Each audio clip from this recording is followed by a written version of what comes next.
Hey everyone, welcome to this explainer. Today, we're diving headfirst into one of the most profound, kind of mind-blowing aspects of the human experience.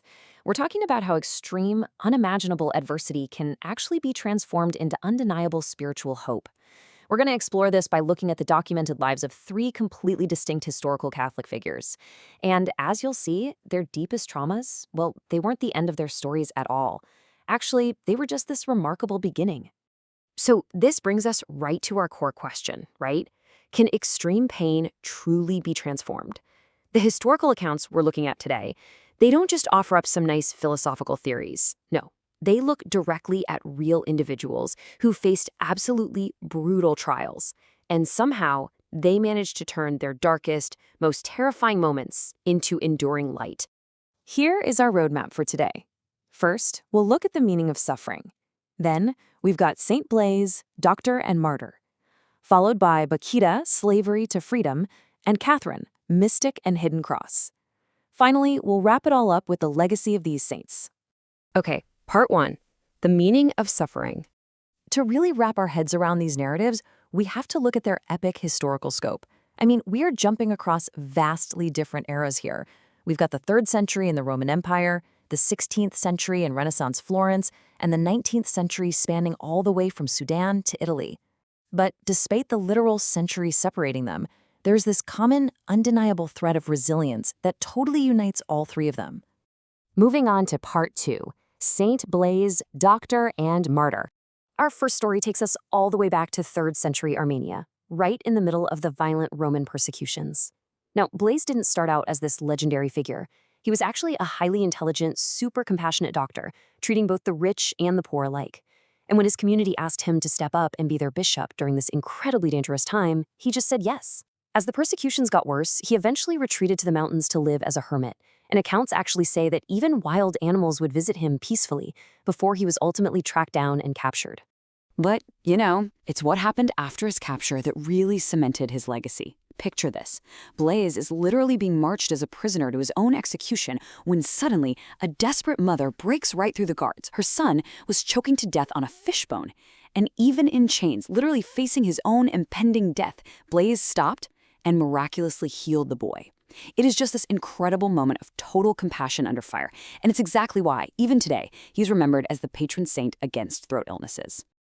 When he was brought before the Roman governor and ordered to renounce his faith, Blaise simply looked at him and responded, "There is only one true God, creator of heaven and earth."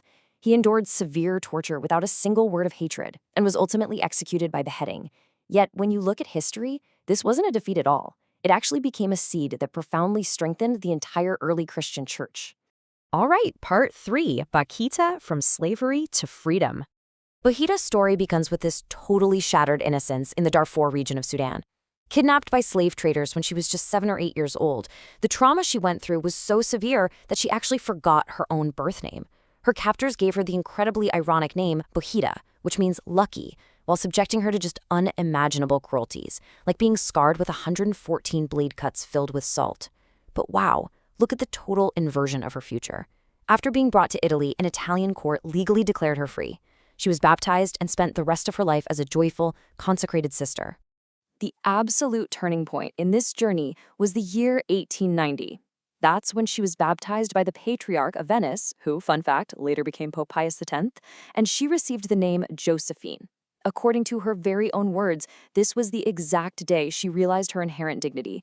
After an entire lifetime of being treated as literal property, she finally truly understood herself as a free person.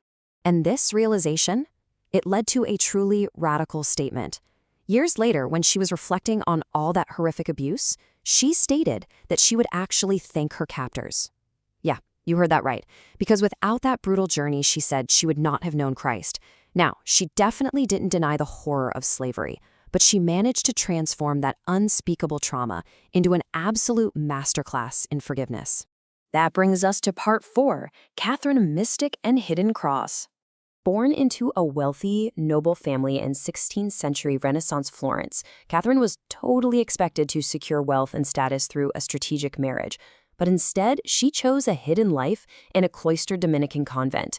And before anything extraordinary ever happened to her, her life was built on some incredibly ordinary daily pillars. silence, the Eucharist, obedience, and intercession. She wasn't out there seeking grand public gestures. Her spirituality was completely grounded in sweeping floors, doing daily chores, and just total humility.